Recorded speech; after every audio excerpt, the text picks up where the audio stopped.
And the What do you, thing that people have to realize is stress is our silent killer. It is one of our number one killers. And it is like in a meeting, it's the thing that makes you snap.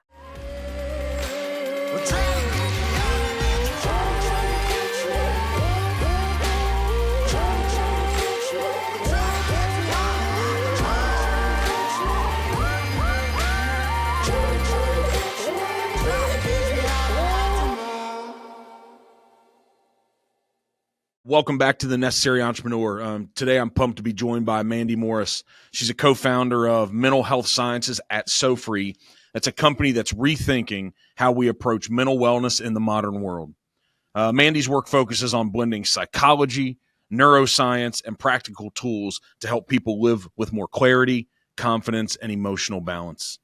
She's passionate about making mental health accessible, actionable, and part of everyday life, not just something you turn to in crisis. So, Mandy, it's great to have you on The Necessary Entrepreneur. Thanks, Mark. I appreciate you. It's great to be here. Yeah, 100%. We had a great 10-minute conversation. At least I think it was great.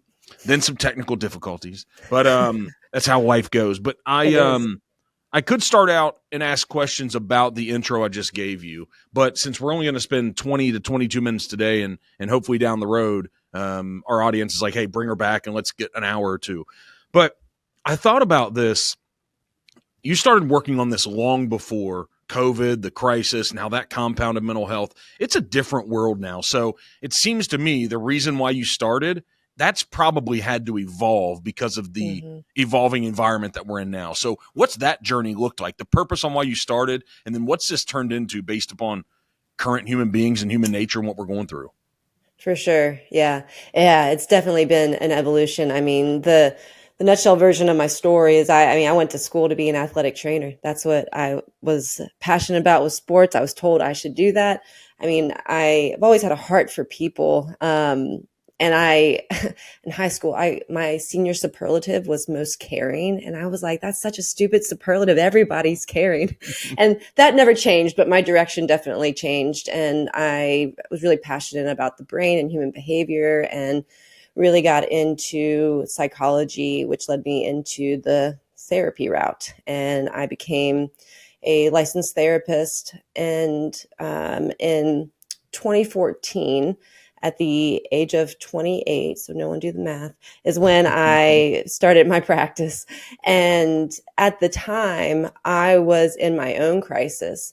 So I was coming out of a situation where I had met some other colleagues, and we did not really believe and agree in how the place was running their therapy practice and how they treated their clients. And we wanted to live within our own integrity and create something great that we felt would be good for our community.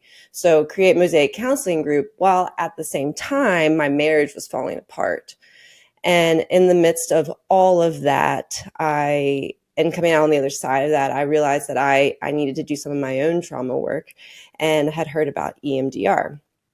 And EMDR, that's an acronym for a really long name, eye movement desensitization and reprocessing, has great success rate, short period of time. It's a neurological treatment. And I decided to get that treatment for myself as well as get certified in it. And I was one of the first 50 in Georgia at the time, back in 2016, to get certified. So that translated into growing my career on the therapy end. Now, I am a creative and an entrepreneur at heart. So I would go on my runs and have all these ideas about how I want to help people, write them down in my little notebook, and then do nothing with it. And my friend gave me a quick, swift kick in the butt that I needed to start doing something with these ideas to help more people. And so right before the pandemic is when I started putting my content online and trying to reach more people.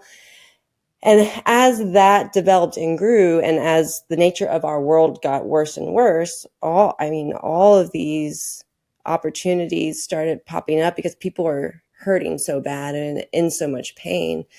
And the uncertainty in our world, it was really bad at the pandemic. I don't know that it's much better right now, but it just keeps continuing to grow and grow. And mental health rates and domestic violence and addiction and all of that, within the first year went up by like 500% of the pandemic happening. It was insane. And so throughout 2020, I started working with other industries, other groups of people, and I found that my heart is really for the business owner, entrepreneur, leader who is having to hold it all together for everybody else, looks super successful on the outside. People tell them, "You're crushing it, you're killing it, look at all you're doing," and is silently struggling on the inside, barely holding it all together. I can think of so many of my clients who have a lot of success and fame, and no one knows that they had panic attacks, at home, where they're dealing with all these other sort of issues. And so, with that, I came up with the idea of SoFree, which I'll tell you more about, but then also this cohort that I've started, which is the internal edge, which helps people learn how to get their internal edge back, which is the very thing that's gotten lost in the midst of all the struggles of life. So as you continue, but what is that? What's the mental edge? The internal edge. Yeah, so the internal edge is this 6-week cohort. It's a group of 6 to 10 people where I give you the tools needed to get that breakthrough so that you can have the reset needed to make your inner world feel more like it should on your outer world. So we want that congruency. I want you to feel leaving confident, clear, more grounded, not so much internal distress and chaos, leading and living out your mission from a place of real clarity, because you know who you are and you feel grounded in what your next steps are, not all the noise that comes from all the stuff that we are dealing with on a subconscious level. Because we can deal with stuff, but a lot of it's band-aids. And I don't just go to it. Unfortunately, it's good that my brain goes here, but a lot of times maybe it causes dysfunction for other people on the outside. But I want to go straight to what's the problem we're trying to solve? And so I think about this and I'm like, what has happened if we've lost this internal edge? What has happened? And maybe, and even if you don't think that's the right question, I want to know, but if it's not, you can redirect it as a therapist, but No. So the thing that keeps us stuck, and we can interchange losing your internal edge to being stuck. That comes from what makes up 95% of our brain. And what makes up 95% of our brain is the unconscious. It's the subconscious neural pathways that have been there for forever. That is the driver of our behavior. So a lot of times people will get coaching or will get therapy because they can't focus or they're not motivated or whatever it may be. And so they'll get some mental strategies or some different ways of time management or organization. But in reality, the reason why that person's stuck is because they have a fear of rejection. That's why they're procrastinating, or because they have, this subconscious fear of being a failure. So they keep self-sabotaging. And so if we don't look at what's going on underneath the hood, so to speak, of decades of old neurological junk or head trash, then you're going to keep staying stuck in the same patterns. So do you need to visit that? Is it important with that? So with my very novel mind when it comes to this approach in your professional field here, it feels like to me you got to go there and you got to dig in and deal with it. Yeah. So, but you don't have to stay there. Correct. Correct. And so, so the idea is in self-awareness, part of, the first step in healing is admitting that you have a problem, right? But the only way to do that is to bring what's subconscious conscious. And so you have to have the right person or the right people to ask the right questions to pull the things out necessary when you're feeling like, why can't I just get past this thing? Whatever that thing is, it could be a relationship thing. It could be something in your business. It could be anything, because all of it is going to bleed into everything else, whatever it is, whatever that stuck thing is. Yeah. And so, I'm thinking with this too, and as you can get back to what you're building and leaders and CEOs, because I interrupted that and redirected, but I'm almost thinking the moments that I've been there with people I've really cared about, because I think we all fulfill this role, maybe not in a PhD professional master level, but we do it for people we really care about. If someone's struggling and it's revealed, if you care and you're a good leader, you sit next to them and say, I'm here, what's going on? But I found that they only reveal it if they don't feel judged. Sure. For sure. That's what Yeah. I've found personally. Yep. Yeah, for sure. And, you know, that is very true. And which is why I enjoy using a lot of neuroscience in how I explain things, because there is no judgment. There's our brain gets conditioned, gets wired to, we are the way we are for very good reasons. And you would respond the way someone else's response was if you had gone through their life experience, seen things through their lens, and had their own conditioning. And so the more we understand the brain and neuroplasticity and how human behavior works and all of that, the less judgment there really is, because our mind is always trying to protect us. It is always trying to help us. The bad thing is that what used to serve us well as kids and young adults usually doesn't serve us well in our more adult life now. And so Can we I just go? get caught up in the same patterns. Let me ask if that senior superlative that you had that was most caring, did that? I've often seen some of the most kind and caring and nice and peaceful people in the world. I'll come across them sometime in my companies and I meet them and I'm like, this world's just too mean for them, man. I'm wondering if that caring person slammed up against the world. And maybe that caused part of this journey that then caused you to go down this path and fix your inner self. Yeah. Oh, absolutely. I mean, there's been so much that's happened in my life that I could write a book on. And I think that, one of the things that I try to convey even in my content is that good therapists have therapists. Good coaches have coaches. I am not someone who claims to have it all together, but I am someone who claims to continue to do the work and to show up for myself and to do what I expect my clients to do. Because how dare I preach something at you or try to talk to you about what you should be doing, and I don't do it myself? That's not gonna last very long.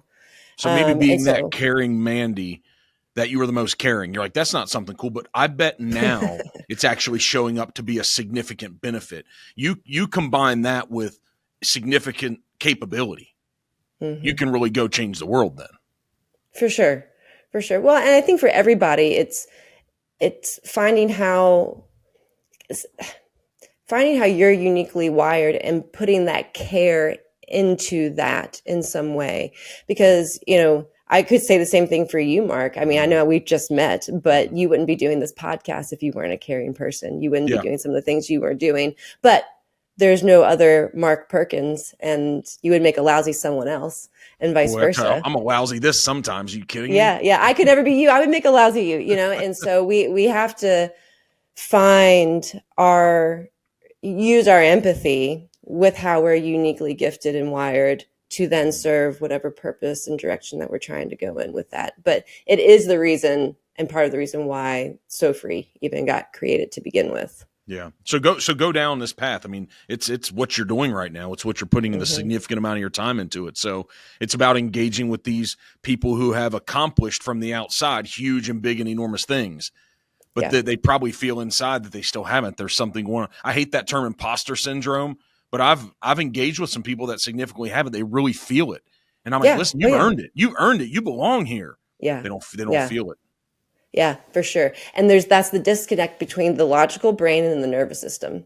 You can know something logically is true, but it doesn't feel true. And that's the separation of feelings aren't facts, right? Because we live in a society where we don't even know we're stressed. We are so used to being stressed out all the time. We don't even know we are until we hit some big breaking point when really that stress should have been caught weeks ago. And so one of the techniques that I use in EMDR, that's used in EMDR, is something called bilateral stimulation. It's a technique that's been around in the therapy world and neuroscience for decades. It is nothing new. But what it does is it makes the left and right hemisphere of the brain talk to each other and pull you out of a stress response. Walking is bilateral. There is neuroscience behind walking it off. Parents who sway their kids left to right just naturally, that's your brain intuitively trying to ease and calm down. So in EMDR, we use this to help process trauma because it helps calm the person down. In and of itself, it just helps reset your nervous system. So on a run one day, I was like, why haven't we combined this with our technology? And so I went to my brother and I said, hey, let's create this wellness app. If we can get this into the tech, I guarantee you, because I do it every day with clients, we can help reset people's nervous system in under 2 minutes. All right, so reset my nervous system in under 2 minutes. Can we do this on a podcast? We can, absolutely. I don't care what it looks like. I'm here. I'm the guinea pig. Okay, so I'll show you what we do, but then I'll explain how it actually happens in the tech, because what I'm going to show you how to do, you won't actually have to do because the app will do it for you. Okay. Okay? Okay. So it's super simple.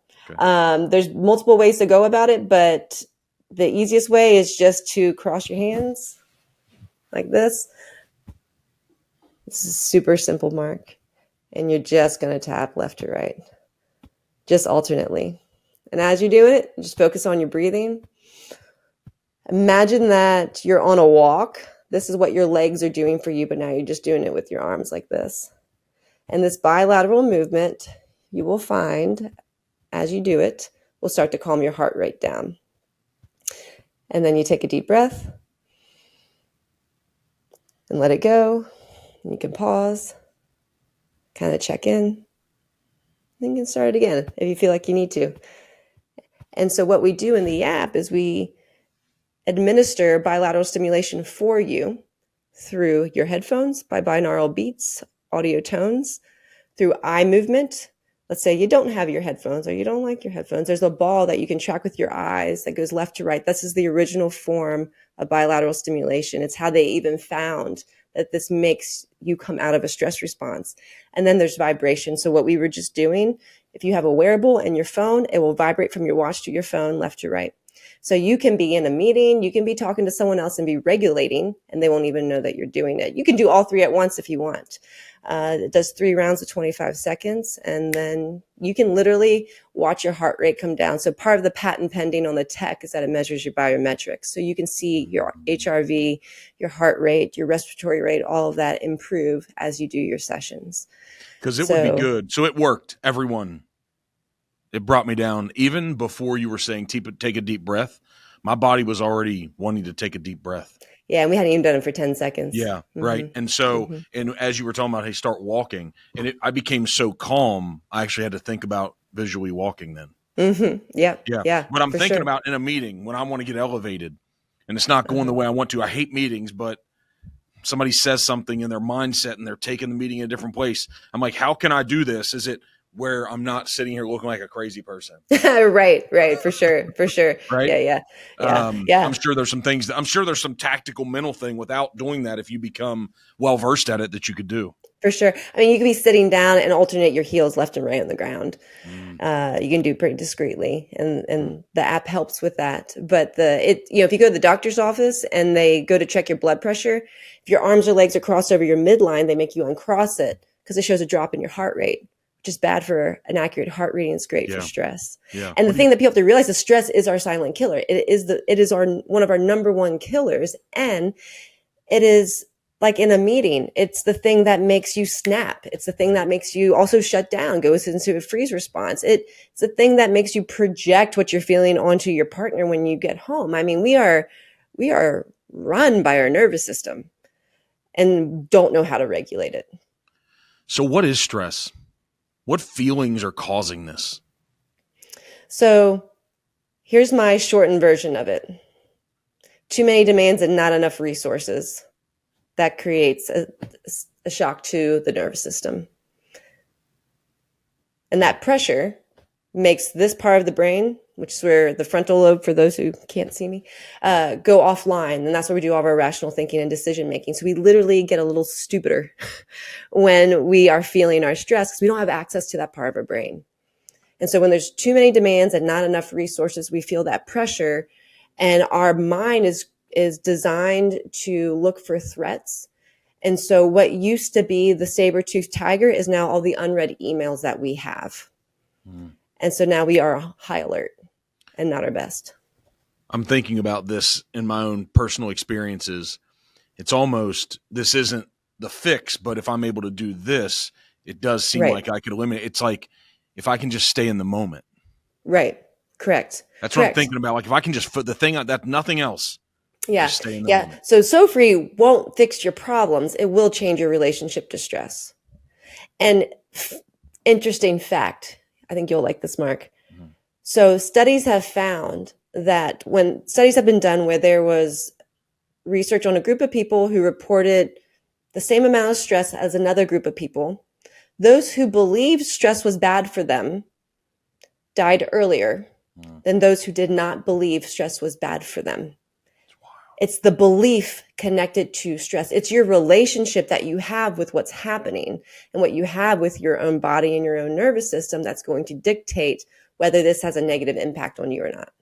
It's so good. We could go deep forever, but I give us. know. I mean, it's so. Who's your? You're probably going to say that everyone come and engage you, but your business, SoFree, who is the target customer? You named like 4 categories, but go there again for the people listening. If they fit into this category, I'm sure you would say everybody can look at it. But if you're really honest about the business you're building, who's the target that you think that this is best for and that you can help at the elite high level?